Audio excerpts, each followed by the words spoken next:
கதை சிறு விதையிலிருந்து உலக மரம். ஒரு சிறிய நகரத்தில் ஆர்வன் என்ற சிறுவன் இருந்தான். அவனுக்கு பணம் குறித்தும் முதலீடுகள் குறித்தும் சிறுவயதிலிருந்தே ஆச்சரியம்.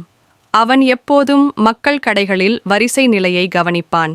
ஏன் இவன் கடை விரைவில் வெற்றி பெற்றான், ஏன் மற்றவன் தோல்வியடைந்தான் என்று.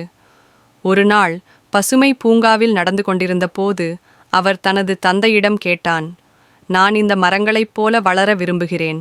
இன்று சின்னதாக ஆரம்பித்து நாளை உலகம் காணும் அளவுக்கு பெரியதாக நான் என்ன செய்ய வேண்டும்?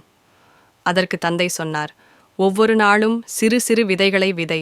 நிதானமாக நீயே ஒரு பெரிய மரமாக மாறுவாய். இந்த வார்த்தைகள் ஆர்வனின் மனதை ஊன்றின. அவன் தினமும் ஒரு சிறு இலக்கை அமைத்தான்.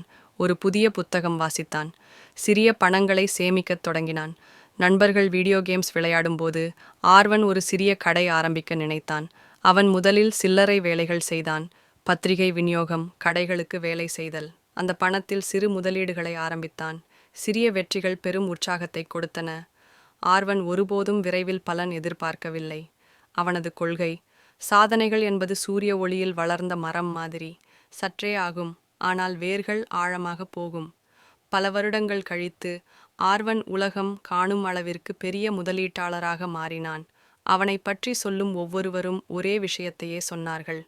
அவன் எப்போதும் நேரத்தை பொறுமையாக காத்தான். சிறு செயல் ஒன்றையும் பெரிதாக மதித்தான். அதுவே அவனை பிரம்மாண்ட வெற்றிக்கு அழைத்துச் சென்றது. இந்த கதையின் உண்மை செய்தி, சிறிய முயற்சிகளை தினமும் தொடர்ந்து செய்யுங்கள். பொறுமையும் நம்பிக்கையும் உங்கள் வாழ்க்கையை மாற்றும். வெற்றி என்பது விரைந்து கிடைப்பது அல்ல. மெதுவாக உறுதியுடன் வளர்பவர்கள் அதை காண்கிறார்கள். இது வாரன் பஃபெட் மாதிரியான பெரியதொரு மனநிலையோடும் தெளிவான காம்பவுண்ட் கிரவுத் அடையாளத்தோடும் இருக்கிறது. சிறு விதை பெரிய மரம், சிறு முதலீடு பெரிய வெற்றி. இன்று நீங்கள் விதைக்கும் ஒரு சிறு முயற்சி நாளை உலகத்தை நிழலளிக்கும் ஒரு பெரிய மரமாக மாறும். பொறுமையுடன் பயணியுங்கள். வெற்றி உங்களது சாயலாகும்.